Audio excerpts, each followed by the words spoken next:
அந்த படம் முடிஞ்ச உடனே புலன்வாசாரி படம் முடிஞ்ச உடனே விஜயகாந்த் சார் சொன்ன முதல் வார்த்தை, விஜயகாந்த் சாரை பற்றி பேச்சு நான் பாண்டியனுக்கு வந்தே ஆகணும்.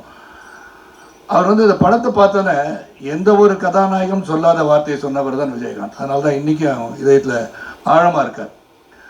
இந்த படத்தை பார்த்துட்டு அவர் சொன்னார், சரத் உங்களுக்கு தான் அந்த படத்தில் பெரிய பேருன்னார். ஒரு கதாநாயகன் ஒரு வில்லனை பார்த்து இந்த படத்தில் முதலாக அதிகமான பேர் புகழ் வரும்னா அது உங்களுக்கு தான். எனக்கு என்ன சார் சொல்கிறீங்க, அவ்வளோ பிரமாதமாக இருக்குது சார் அப்படின்னு சொன்னார். அதே மாதிரி அந்த ஸ்டண்ட் காட்சியை நடிக்கும் போதும் எனக்கு அடிபட்டுச்சு கிளைமேக்ஸில். அப்போ அடிப்பட்ட பிறகு நான் வந்து வச்ச டூப்புக்கு வச்சு மேனேஜ் பண்ணிடலான்னு பண்ண இல்லை சரத்து குணமாய் வந்துட்டுன்னு சொன்னார். Same thing continue with captain Prabhakar. கழுத்து அடிபட்டு 6 மாத காலம் நான் வந்து ஹாஸ்பிட்டலில் இருந்தேன். எடுப்பில் இருந்து ஒரு எலும்பு எடுத்து வச்சு கழுத்தில் வச்சு 2 பிளேட் வச்சு 4 ஸ்க்ரூ வச்சு டைட் பண்ணாங்க கழுத்தை.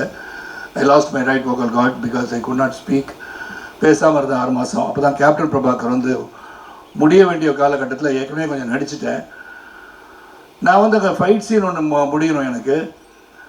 அப்போ விஜயகாந்த் சார் நினச்சிருந்தாங்கன்னா கூட ஜஸ்ட் கேமியோ ரோல் தான் பண்ணேன். ஏன்னா புலன்வாசாரி சார் இருந்தனால நான் அந்த படத்தை நடிக்கணும்னு சொன்னார். அந்த கேமியோ ரோலை எடுத்துட்டு வேறு யாரும் போட்டு படத்தை முடிச்சிருக்கலாம். அங்கே தான் அந்த great personality Vijayakanth still it's ஆணித்தரமாக அடிச்சு வச்சு நெஞ்சில். அவர் என்ன சொன்னார், சரத் குணமாய் வரட்டுங்க, படம் 6 மாதம் நான் வரல, அப்போ தான் நான் எடுத்து முடிச்சிடுவேன் அப்படின்னார். No other hero would have said that.